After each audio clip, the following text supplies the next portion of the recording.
तो दोस्तों, हम सबको पता था कि ऐसा हो सकता है। दिल ही दिल में हम सबको ये एहसास था।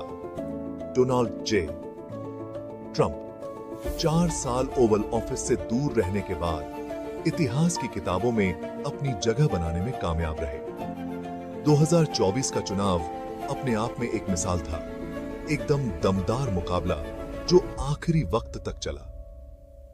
ट्रंप की पहली प्रेसिडेंसी याद है? क्या ही धमाल मचा था, ट्वीट्स, गुस्सा और ट्रेड वॉर्स से भरा हुआ। 2020 में हारने के बाद लोगों को लगा कि अब वो कहीं गायब हो जाएंगे, लेकिन नहीं, ये बंदा ऐसा नहीं था। अगले 4 साल उसने रैलियां करते हुए, चुनाव में धांधली के दावे करते हुए और सुर्खियों में बने रहकर बिताए। और पता है क्या, ये काम कर गया। बहुत सारे अमेरिकन्स को ट्रंप की कमी खल रही थी। उन्हें उनकी बेबाक बात करने का अंदाज याद आ रहा था। उन्हें अमेरिका को पहले रखने के उनके वादे याद आ रहे थे। और हां, कुछ लोगों को तो बस ड्रामा ही मिस कर रहे थे। तो कि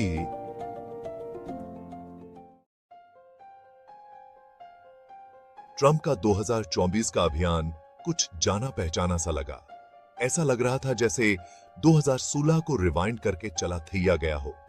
मेक अमेरिका ग्रेट अगेन बन गया make America great again again. उन्होंने फिर से नौकरियां लाने, इमिग्रेशन पर सख्ती बरतने और चीन को सबक सिखाने का वादा किया। लेकिन इस बार ट्रंप के पास कुछ नए हथियार भी थे। उन्होंने अपनी गलतियों से सीखा था। उन्होंने व्यक्तिगत हमलों से ज्यादतिया नीतियों पर ध्यान केंद्रित किया। यहां तक कि उन्होंने अल्पसंख्यक मतदाताओं को लुभाने की कोशिश की। हालांकि उसके मिले जुले नतीजे रहे। बेशक ट्रंप का अभियान बिना किसी विवाद के तो हो ही नहीं सकता। कांड हुए, आरोप लगे और ढेर सारे आपत्तिजनक ट्वीट्स भी किए गए, लेकिन किसी न किसी तरह ट्रंप हमेशा तूफान का सामना करने में कामयाब रहे। ट्रंप के पास ऐसी चीजों से बच निकलने का तरीका है जो किसी भी दूसरे नेता को डुबो देती। कांड, वो तो उन पर से ऐसे ही टल जाते हैं। गलतियां, उनके समर्थक उन्हें भी अपना लेते हैं। ऐसा लगता है जैसे उनके पास कोई महाशक्ति हो, कोई टेफ्लॉन कोटिंग जो उन्हें हर चीज से बचाती है। और यकीन मानिए, उन्हें 2024 में उस टेफ्लॉन कोटिंग की सख्त जरूरत थी। मीडिया उनके पीछे पड़ा हुआ था। डेमोक्रेट पहले से कहीं ज्यादा एकजुट थे और यहां तक कि कुछ रिपब्लिकन भी उन्हें फिर से समर्थन देने से हिचकिचा रहे थे। लेकिन ट्रंप बस आगे बढ़ते रहे।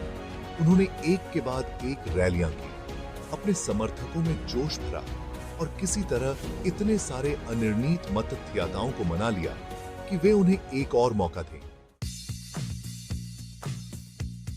भाग 4, the art of the deal, global addition.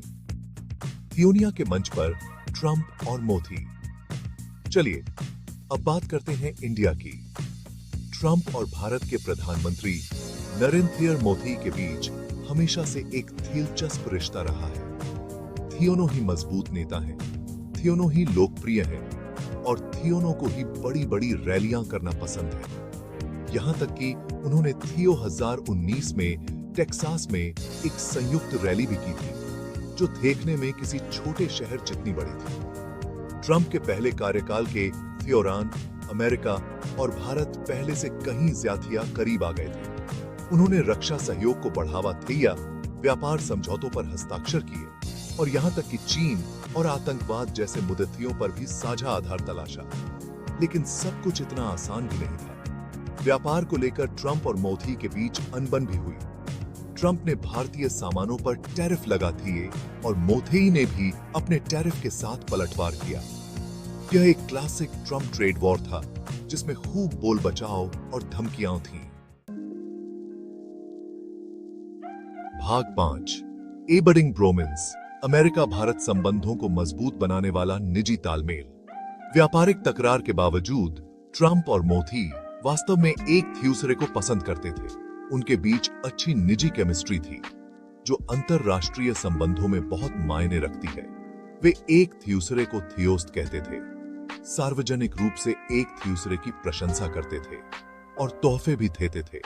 कुछ लोग कहते हैं कि ट्रंप और मोदी के बीच ट्विटर के प्रति उनके साझा प्रेम ने उन्हें करीब लाया। थ्यूसरों का कहना है कि यह मीडिया के प्रति उनकी आपसी नफरत थी। कारण जो भी हो, उनका ब्रोमेंस अमेरिका भारत संबंधों के लिए अच्छा था। बड़ा सवाल यह है कि क्या यह ब्रोमेंस ट्रंप के तीसरे कार्यकाल तक बरकरार रह पाएगा? क्या वे व्यापार पर अपने मतभेदों को थ्योर कर पाएंगे? और जलवायु परिवर्तन और मानवाधिकारों जैसे अमेरिका भारत संबंधों के सामने आने वाली अन्य चुनौतियों का क्या होगा?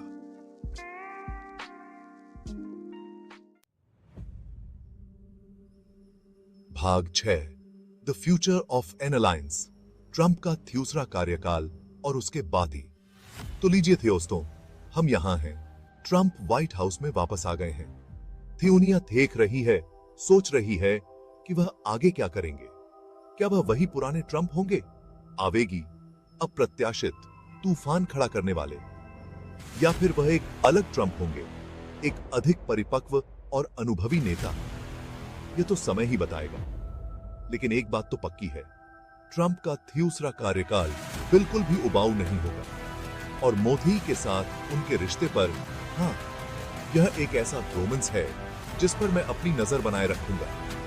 अपनी कमर कस लीजिए दोस्तों, यह एक उबड़ खाबड़ सवारी होने वाली है।